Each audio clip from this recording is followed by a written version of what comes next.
Good morning, good morning, good morning, and welcome to Think and Grow Rich, the International Mastermind Think and Grow Rich show. I am Galen Bingham, and I am just really excited to come to you as we continue to walk through this book, this classic book that's been around since 1937, and all motivational self-help success philosophies today find their origin in this book. So I'm excited to bring this to you today. We're going to be talking about organized planning.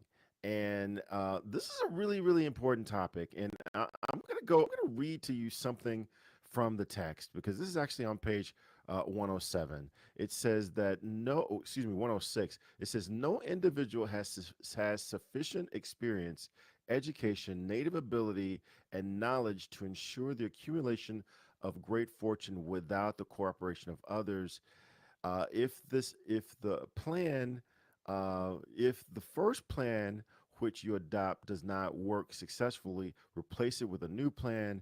If the new plan fails to work, replace it in turn with still another, and so on. So there's this real important need to have a plan if you're going to have any kind of success, any kind of riches, however you define riches, whether it's money, whether it's a relationship, whether it is, however you fill in that blank. And that's what we're going to be talking about today. How do you leverage organized planning in order to achieve these goals that you might have for yourself? Really, really important topic. I'd love to have this conversation with you just by myself, but I've got the luxury of having Miss Ann McNeil, the master wealth builder, with me today. And come on in. How are you doing today? Awesome, awesome, awesome, awesome, awesome, Caleb. I'm so excited. We talked earlier about the fact that you will be here by yourself, futuristically speaking. So I want to just say that up front. But I also want to just let everybody know that yes, we are the International Mastermind Association. And if you've joined us for any length of time, you know that we're talking about, like Galen said, the book Thinking Grow Rich by Napoleon Hill. And we have actually documented a process through mastering these principles in our lives. And so we want to really encourage you to get your book,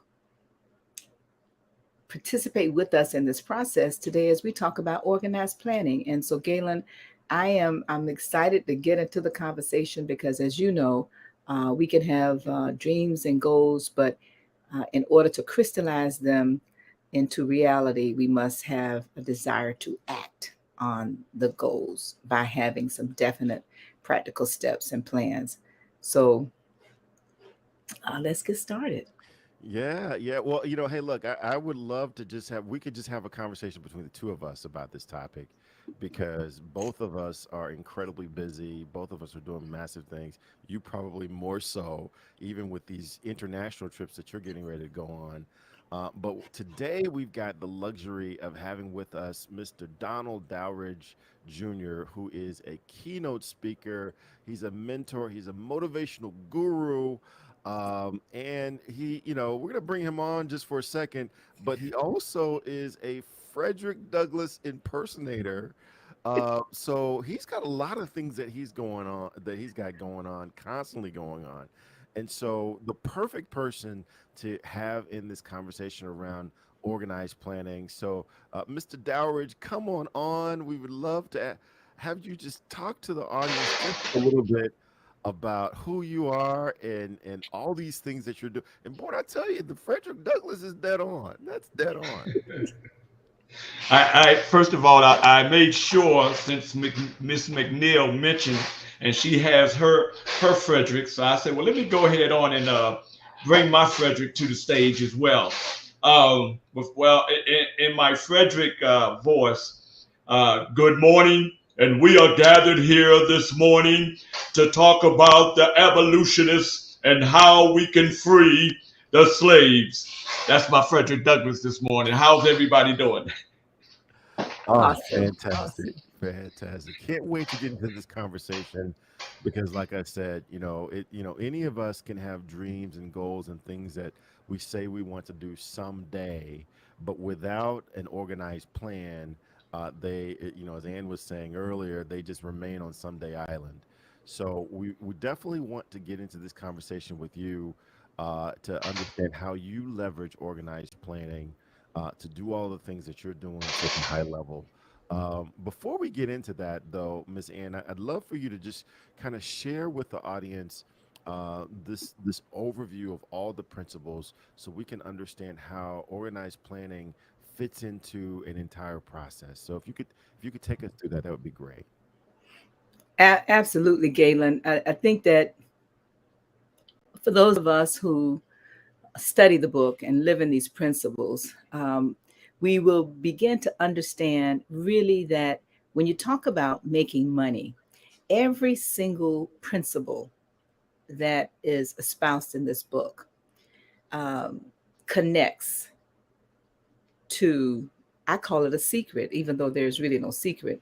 And they it's like links in a chain, if you will. And when Andrew Carnegie asked Napoleon Hill if he would take 20 years of his life to research the philosophy of success, this is the product of that 20-year research, these principles. So we're going to ask everybody to just watch this video and listen to these 13 principles. Thank you. Number 1 is desire. Napoleon Hill said that everything starts with a burning desire, a compelling reason for doing what it is we do. Step 2 is faith, having belief in our ability to attain that which we desire. Step 3 is what we call autosuggestion. Autosuggestion simply means being very intentional about the things that we are pouring into our thoughts, into our brains, and into our consciousness. Our brains, our minds will receive everything automatically, but we have to work extra hard to make sure that the positive things are what we are feeding ourselves, because those positive thoughts are going to turn into positive actions. Step number 4 is specialized knowledge. No one person knows everything, even about whatever their particular area of expertise might be. And the value of the mastermind principle is using the specialized knowledge of other people. Step number 5 is imagination, the workshop of the mind. Everything starts with our imagination and our thoughts, the burning desire to transform those thoughts into our reality. In order to do that, we have to take a look at step 6, which is organized planning. That is how we crystallize our desire into action, organizing ourselves. Having the thought and not acting on the thought isn't going to get us anywhere. We have the thought, we go through the organized planning to transform that thought into action. Step number 7 is decision. What Napoleon Hill said is the mastery of procrastination.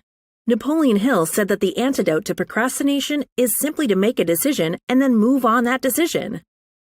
Step 8 is persistence. We have to have a sustained effort which is induced by our faith in order to achieve our goals.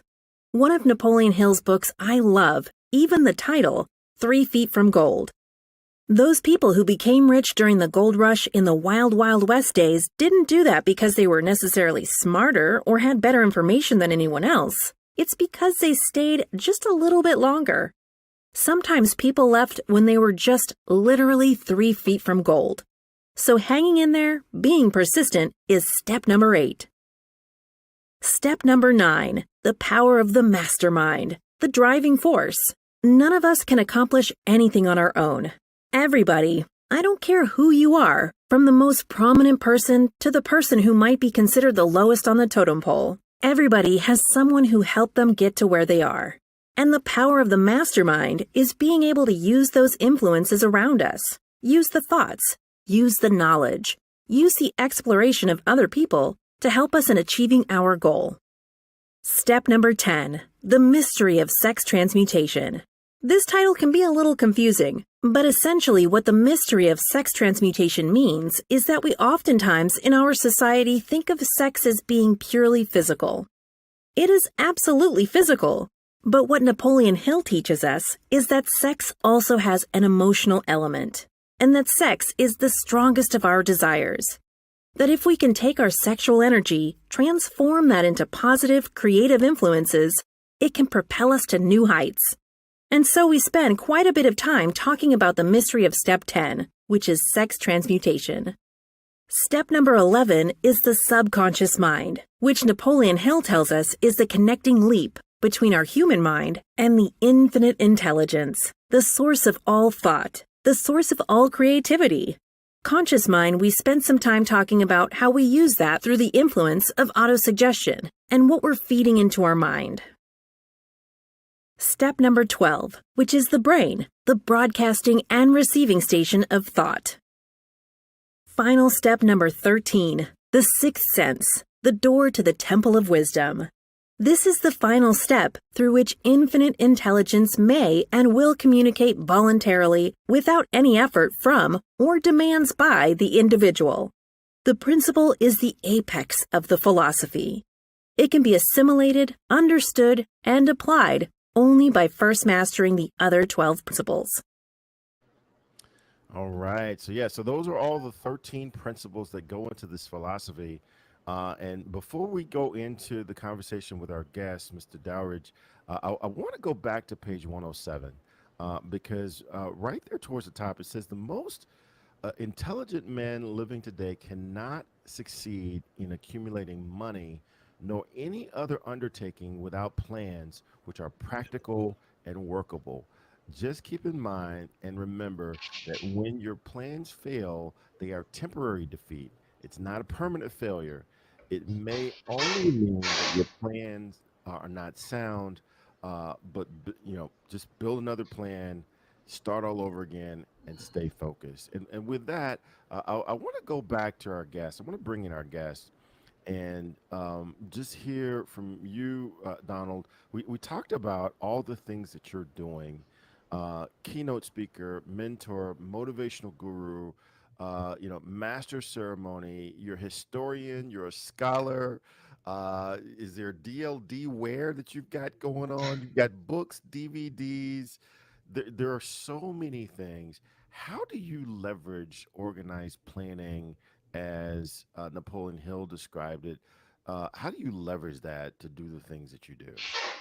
Well, if I can, before answering, mention while I was listening to you in reference to failing. While I was listening to you hit that point there, I was thinking back on my experiences and the many times that I failed. I was instructed personally by Mr. Les Brown, who I received some of my training from back in the days, and it was that he instructed that never give up. However, continue to throw it against the wall. Everything won't stick, but because it don't stick, don't mean that you give up. We all fail at something, but it doesn't mean that you are or will wind up being a failure. But you have to be persistent and consistent on reaching your goals, because goals, if you will not come at the point of your finger. It is something that I would have to work at constantly. So when you talk about organized planning, it has been, if I can be real with you, it's been a challenge. And planning, and not just planning, but moving forth to assure that these plans that I have come to fruition. And it goes in with, assuring, which I don't have my watch on, that I'm using my time wisely. It goes into also to companion up with others in reference to seeking the knowledge that I need to take on a task, if you will, to learn what it would take to reach that pinnacle of what I'm desiring, if you will. But also, when you're talking about organized planning, is to stick to that plan at all costs. And I mentioned earlier persistence. To be persistent, to be focused on that plan so that that plan can come to fruition. Yes, as you said, sir, I do have a lot on my plate. And the way that I'm positioned sitting here, I am looking at least 20 books. 20 books. When you talk about organized planning, I have at least 5 of those books are from contains letters in my early days where I would send letters out to the likes of Arsenio Hall, Oprah Winfrey, Mayor David Dinkins. I mean, I was so persistent in doing this. I sent out at least close to 100 letters. Did I get replies of all 100? No, I didn't. I might have got one reply. And to be honest with you, that one reply was no other than Arsenio Hall. Mr. Hall and I, we forged a friendship through mailing. Quite naturally, back then we didn't have the internet per se, so through mailing, and the persistence of constantly writing him and watching his show. And it's funny, I will share with you, and I hope you don't mind, but this is a real moment. I am a super fan of the Temptations. As a matter of fact, I auditioned for them in 1996. And I was watching a segment of the Arsenio Hall show. And it wasn't when the Temptations and New Edition was on the show. It was when he went to the dog pound and he asked, anybody here know how to dance? And I'll never forget this. I was sitting on my couch, which I am, even at 65, I will proclaim that I am an awesome dancer. So anyway, I'm sitting there and this young lady comes up. He pulls out the audience and she just started breaking and doing her thing. And I'm sitting here. And not only could I see me dancing on Arsenio, but my eyes started welling up. I'm just being real. And I was saying, wow, I can do that. That should be me. That should be me. So it's the persistence. And I also recall back in 2000, forgive me, Mr. Les Brown and Jim Rohn and a few other speakers came to speak. One of my partners, my business partners, we went and we sat and we doing intermission. I asked my partner, I said, can you see yourself out there on that stage? And partner says, quite naturally, I can. I feel it. And believe me, those 2 instances are just 2 of the persistence and 2 of the strategies, 2 of the visions and focus. When you talk about Mr. Hill, Napoleon, that I stuck to, even though the Arsenio Hall didn't come to fruition, however, I stuck to it and it was part of a plan, so much so that even today, as you said, my plate is full, that yes, dancing and performing, which I do in a group, is still part of my repertoire. Wow, that I think that's a great example of how we can accomplish great things, but only if we have plans in place that will allow us to do that. I want to bring in Ms. Ann McNeil, and one of the key lines that I have underlined, starred, and boxed out in my book, also on page 107, says that your achievement can be no greater than your plans are sound. And that's a little bit of what we've been talking about now. I know that you've done amazing things, Ms. Ann, as well. But you couldn't have accomplished any of them if you didn't have sound plans. What questions do you have for Donald, and how important is organized planning to accomplishing any level of success from your perspective?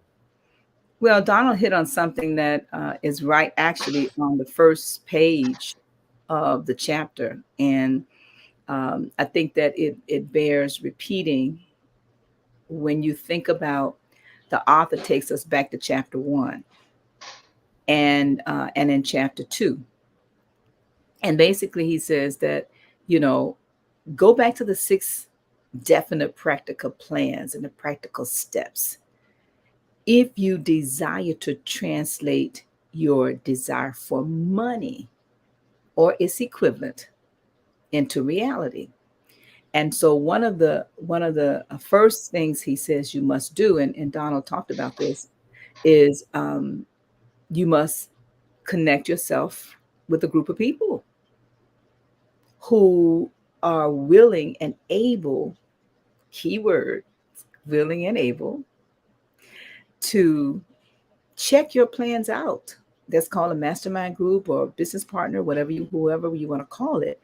But oftentimes we have plans and we don't have accountability for those plans, and we want to run off and go and just start doing things without really having a check and balance or an accountability buddy or partner to know whether these plans are sound when it comes to making money. And when you take your plans and mix it with all of the other principles, he talked about persistence, desire, imagination, faith.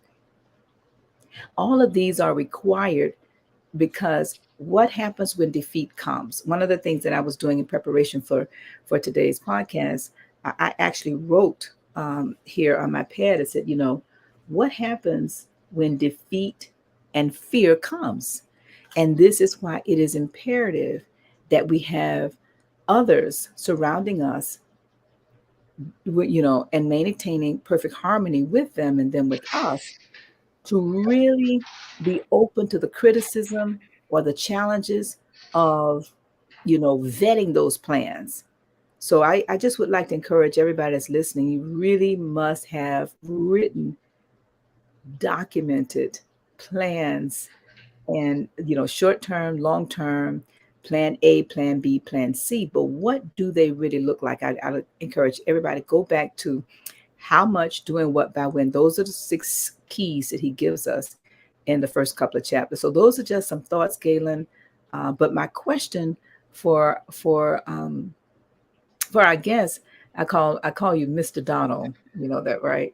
So Mr. Donald, what actual steps do you use in your plans? I mean, what's the first thing you do, if you would share? Then what's the second thing you do, if you would share? Because I think it's important for our guests to also understand we don't all plan alike. And then secondly, if you would share who's actually in your group, your mastermind. I think you mentioned about a partner earlier. You mentioned your wife, for example. But if you can answer those 2, what's step 1, 2, 3, and then who is a part of your mastermind alliance that's helping you vet those plans?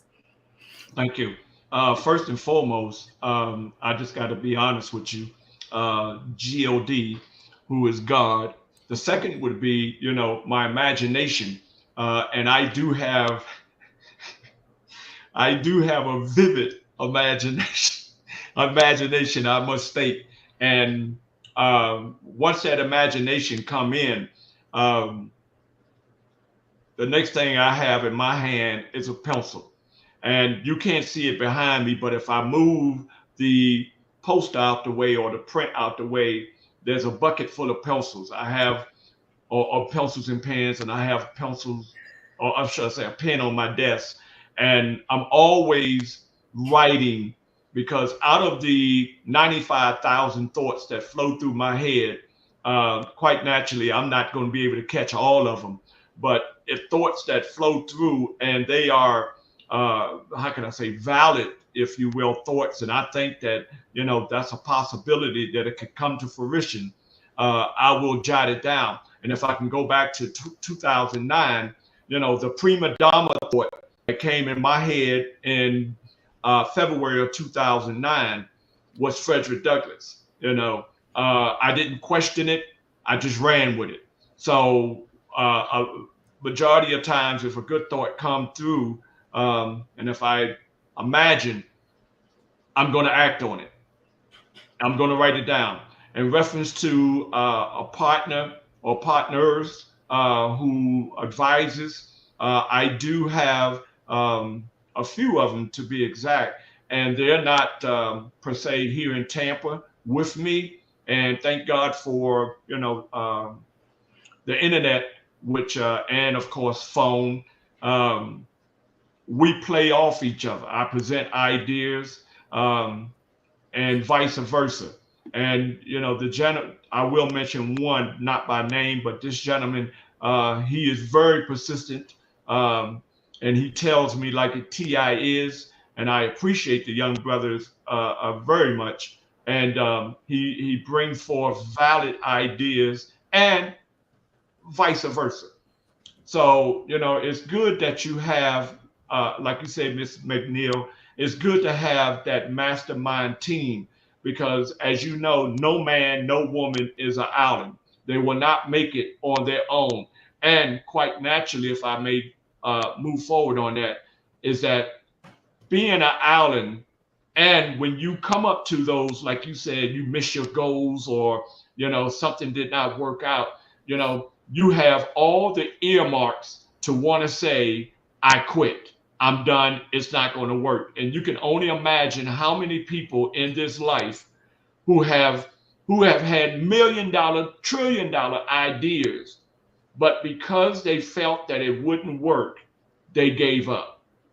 So, it's always the question is, well, who said it's supposed to work? You have to take chances. You have to take risks because nothing is guaranteed. But if you're persistent and you work, and if it doesn't work, not to contradict myself, if it doesn't work, you try again because eventually it will come back to fruition. I hope I answered your questions. Yes, just wanted to just give some time for a moment, Galen, and thank all of our members here that join us every week. Diane Wyman, Renette Gordon, Doretha, and so many others. There was a comment here, just wanted to just share from Wyman, and he says, if something is worth writing down, is worth taking action on. And so that's exactly what you're sharing, because again, one of the activities we talk about on this podcast often is journaling. I wrote a book entitled A Daily Date with Myself, and it's basically a daily journal. And going to your point, it is a consistent place that allows me to daily write my thoughts, because I am one, a pad here, a sticky note there, an envelope here, and all of those things. And then when I look for the collection of those things, then naturally I don't remember where they are. So I wrote a journal entitled A Daily Date with Myself, and allows me to collect those thoughts. So thank you for that. Imelda saying, yes, go ahead. I needed that. I just wonder if I can bring another point in reference to the pencil.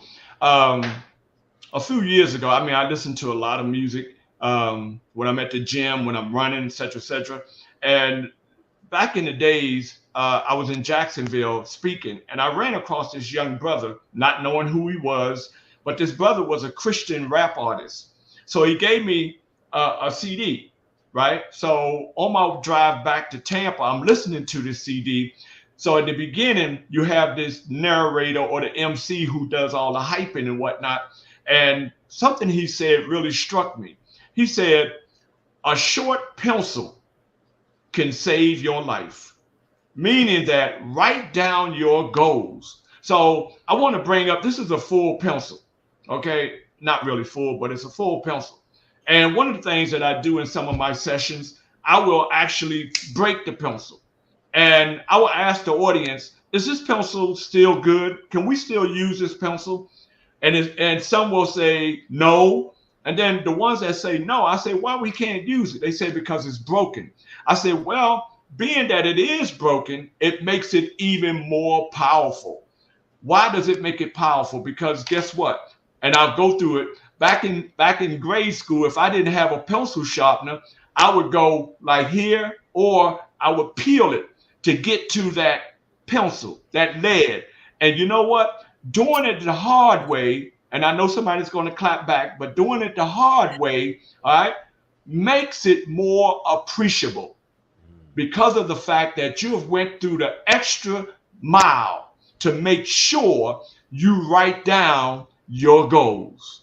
So when I heard that on that CD, I said, man, I got to share that with the world. And still to this day, and we're talking maybe 2012, 2013 back then, and I still use that to this day. No matter how short your pencil or how short your pencil is, it is still usable. And I also use, if you will, the analogy of Dr. Martin Luther King.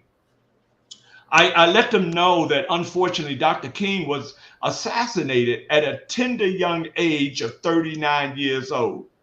He did not live to see a whole life. However, in his short life, he used the pencil, if you will, theory. He used it to the fullest, and he got every inch out of it, even though he lived a short life.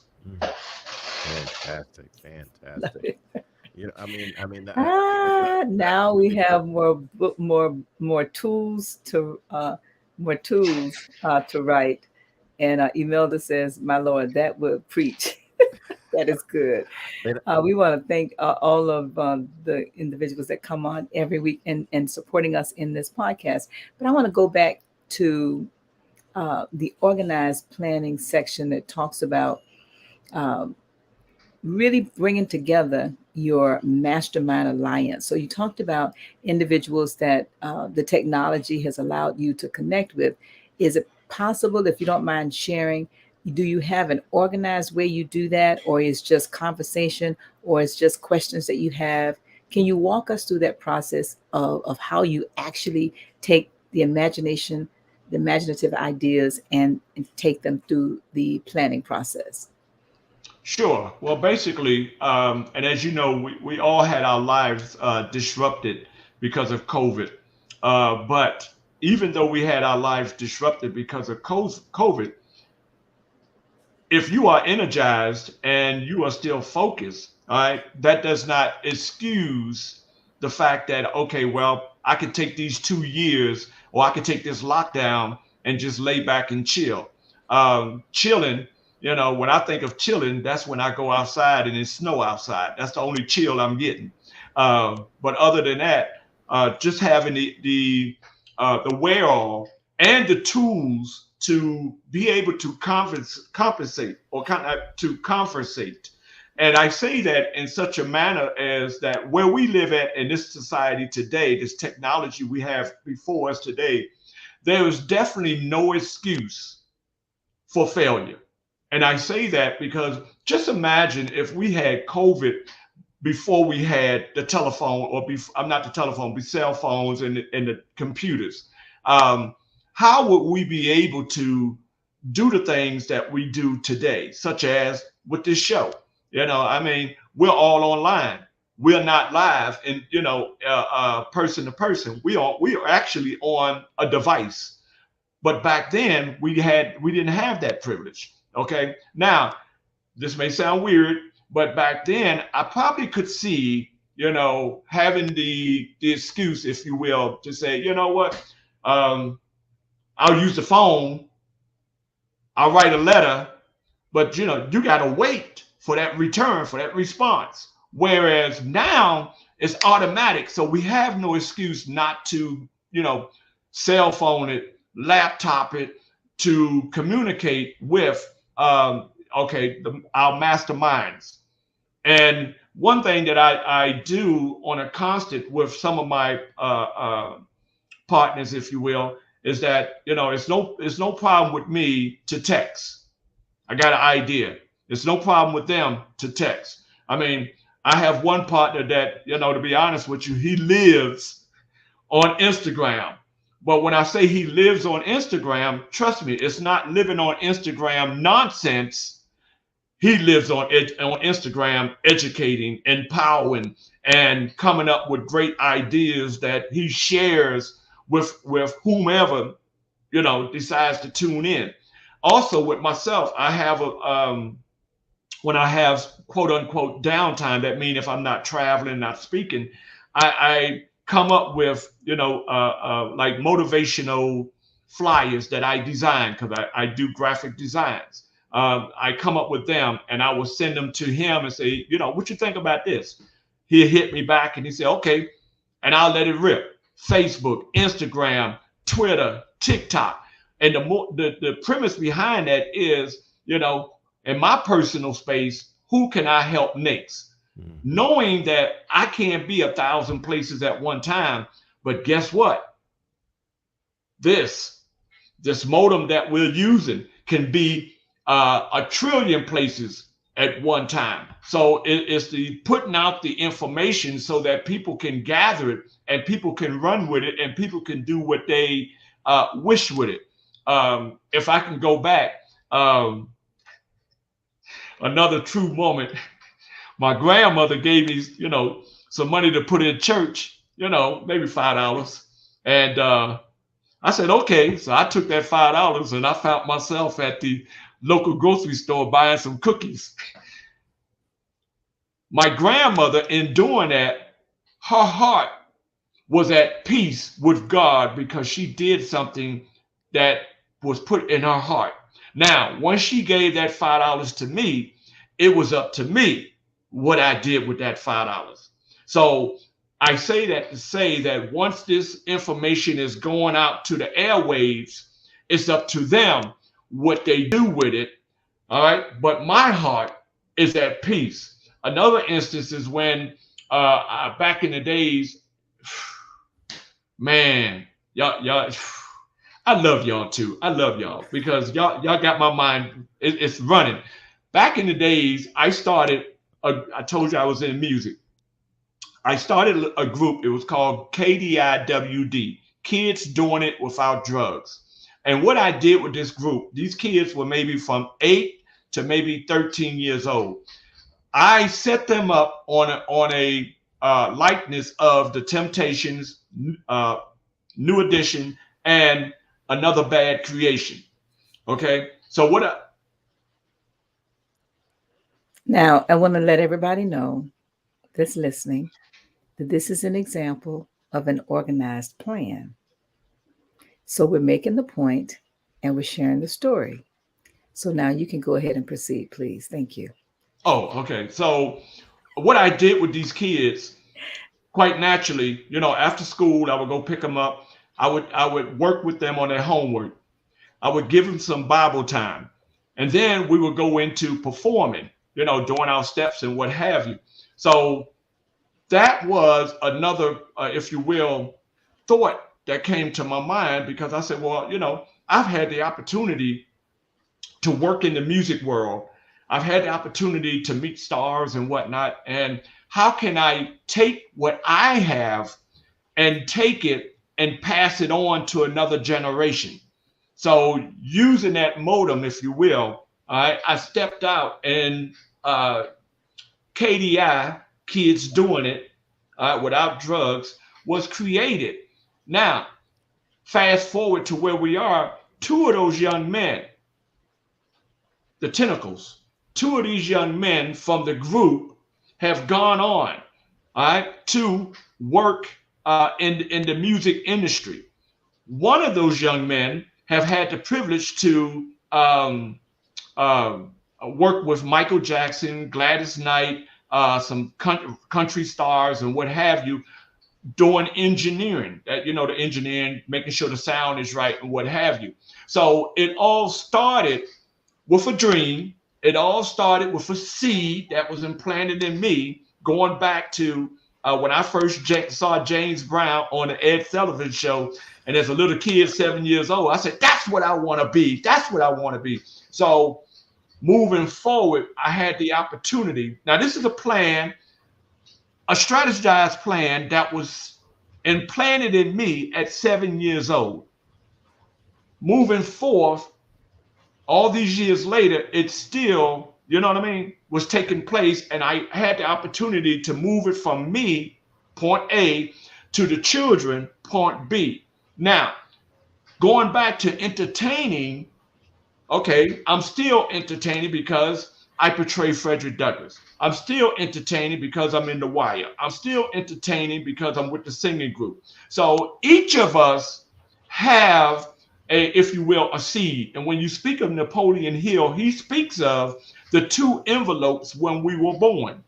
We have a optimistic envelope and we have a pessimistic envelope. Sometimes we don't recognize that envelope, which envelope we belong to, in reference to our goals, in reference to our strategized planning, in reference to all the other great things, desires, and what have you, until we are of age. As you know, you can ask a 15-year-old, 10-year-old, what do you desire to be when you grow up? 9 times out of 10, that child would say, I don't know. But as that child begins to grow, that I don't know turns into, I want to be a fireman. I want to be a technician. I want to be, you see what I'm saying? So it all starts somewhere. But when it starts, it has to move forward to the planning stage. And from the planning stage to the fruition stage, not with self, but with masterminding. Yeah, yeah. I want to bring that back into this conversation because one of the things that, and we got a lot of great comments here in the chat already from Diane King Flowers to Wyman Winbush. One of the comments that Wyman made is neither success or failure is permanent. Regardless of what state we find ourselves in, we must find the resolve to keep moving towards our goal. One of the things I say quite often is the only thing that I know for sure is that no plan will ever be executed exactly the way that it was written. So you got to find a way to keep going in spite of. And I love how we're bringing in the conversation about the importance of the mastermind, the importance of having people around us who, as one of my accountability partners will say, who will remind you of who you are, because we all forget from time to time. And so, Ann, I want to come back to you because one of the things that that you've created is this annual meeting where we get around like-minded people, as well as this clarity mastermind process where we can understand it's not just about getting around like-minded people, but it's around getting around like-minded people with a process organized so that we can actually make progress towards our goals as Wyman pointed out. Share a little bit about the Clarity Mastermind process as well as this annual meeting that we have to stay focused on what we're trying to accomplish. Absolutely. I take everything that we've been discussing, and one of the things I wanted to bring back that the Donald shared is, what do you do when defeat comes upon you with all of these plans? Because we got to know that everything he just shared did not just happen without trials, troubles, tribulations. And so many years ago, we realized that in order to help groups, mastermind groups, families, and individuals to be held accountable at another level, at a higher level, that it was very important on an annual, we used to do it biannually, but right now we're only doing it annually. But that on an annual basis, these plans covering your spiritual, your family, your financial, your health, your education, your personal development, your business or your careers, your recreation, your creativity, and your civic areas, these plans must be documented. And we encourage you to set these plans for 6 months, 1 year, 5 years, 10 years in the future, and some of us 20, 30, 40 years. But where do you go on an annual basis to turn those plans into an organized group that's willing to hold you and your mastermind groups accountable? So on an annual basis, we meet in Boca Raton, Florida, at the Embassy Suites on Yamada Road. 2023, we will be meeting on January the 6th and the 7th. And Victoria, if you can bring up the JPEG, we meet next year, 2023, we will be meeting on January the 6th and the 7th at the Embassy Suites in Boca Raton. and we will be hosting an annual meeting for your life. Now, let me say this to everybody so we're very clear. This is not a conference. No, it's not a conference, with the conference bags and the breakout sessions and, the keynote speaker. No, you are the corporation. You are the keynote speaker, and you will be speaking at a roundtable with a few people, bringing your life in writing.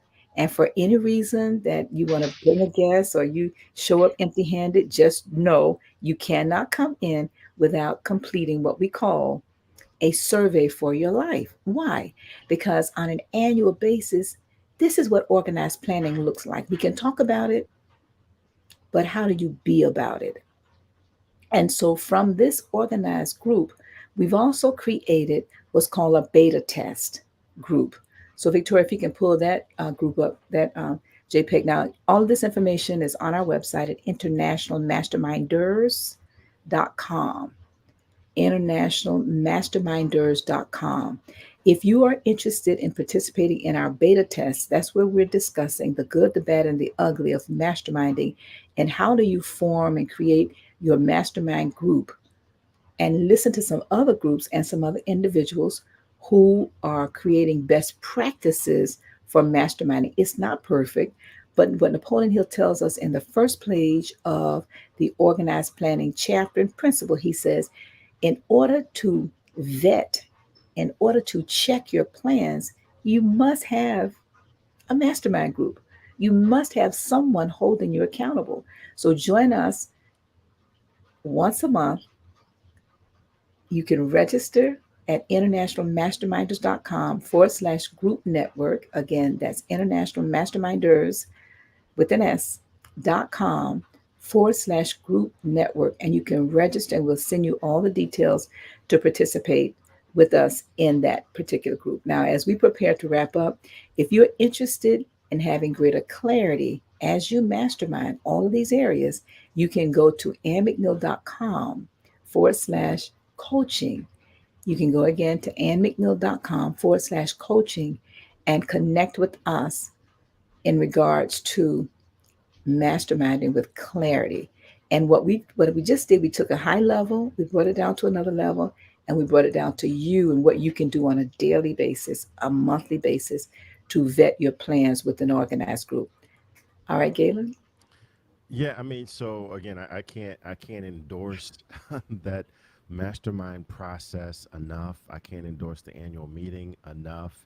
I'll tell you, the first time I went in with a bit of arrogance, thinking that I had everything figured out, and I had a 9 and a 10-year-old at my table that really challenged my plans and made it better. So there's always a better way to think strategically about your life and how do you accomplish these things that you say you want to accomplish. And so that's what this process is about. That's what this entire conversation is about. How do you use organized planning in order to put some real structure around these things that you say that you want to do? I just want to go back to our guest.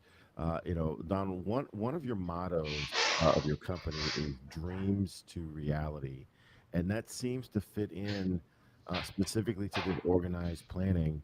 What are some key things that you have maybe learned from this conversation, would like to reinforce from this conversation, and how can people get a hold of you if they want to be involved in any of the incredible work that you're doing?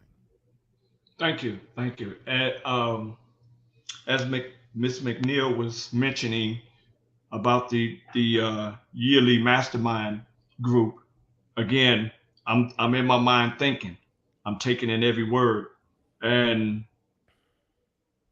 one thing that came to my mind is that, myself, though I am, well educated, blah, blah, blah, blah, though I am, granddad mode, but one thing I am not. I am not D. Allen.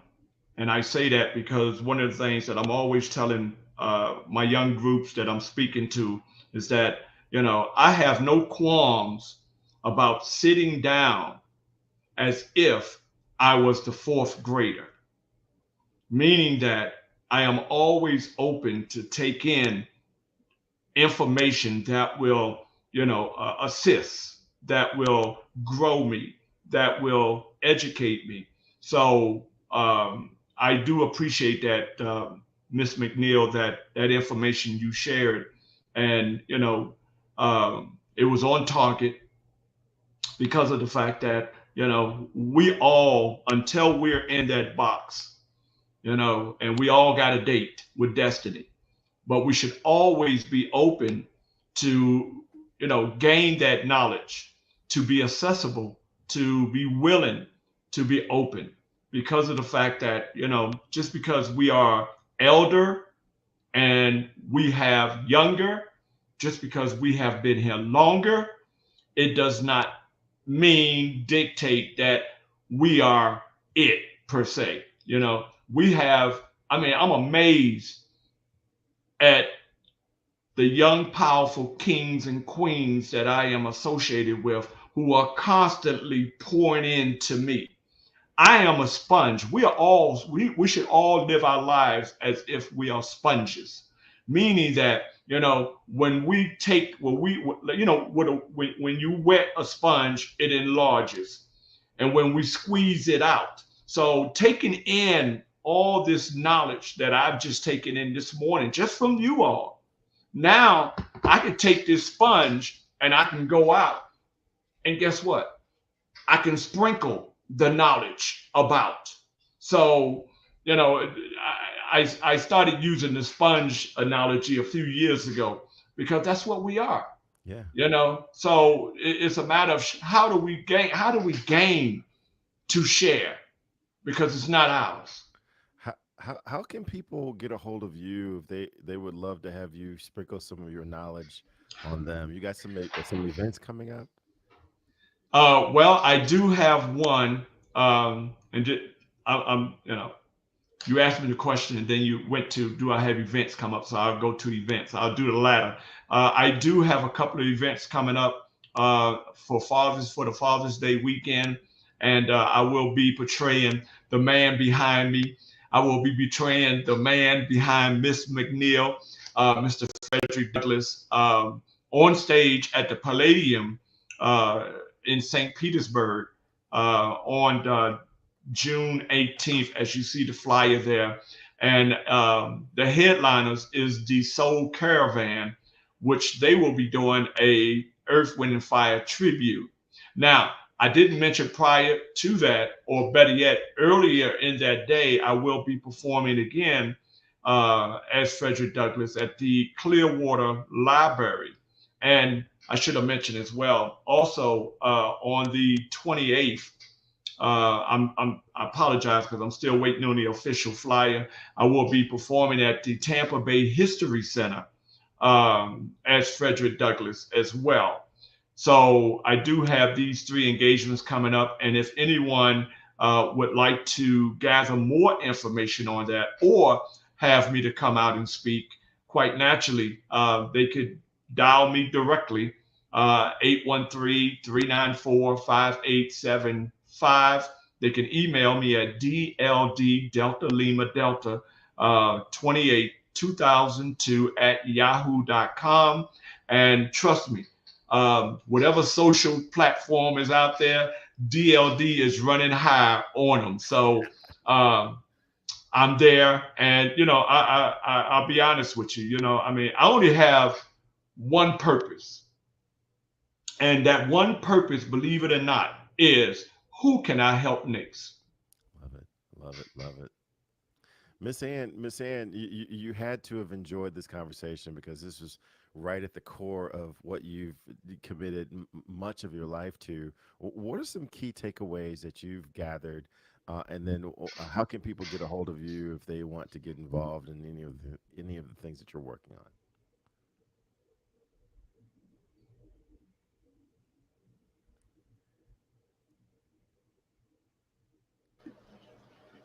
Yeah, go ahead, Ann. I had to unmute myself. I just want to share this comment that Ross Tarr made he asked Donald, he said, just think what Frederick Douglass could have done with a cell phone. And, I think we should have a show, Donald. We should have you come back and have a Frederick Douglass conversation on organized planning. So, um, and actually, I will make this statement though about one of the things that Frederick Douglass did. One of the books behind me, if you would just give me, I can't normally do this because, oh, this is it. In this book, Picturing Frederick Douglass, we're talking about organized planning. All right. And I think that is fitting that you're here, Donald, because one of the things that Frederick Douglass did, we're talking about organized planning.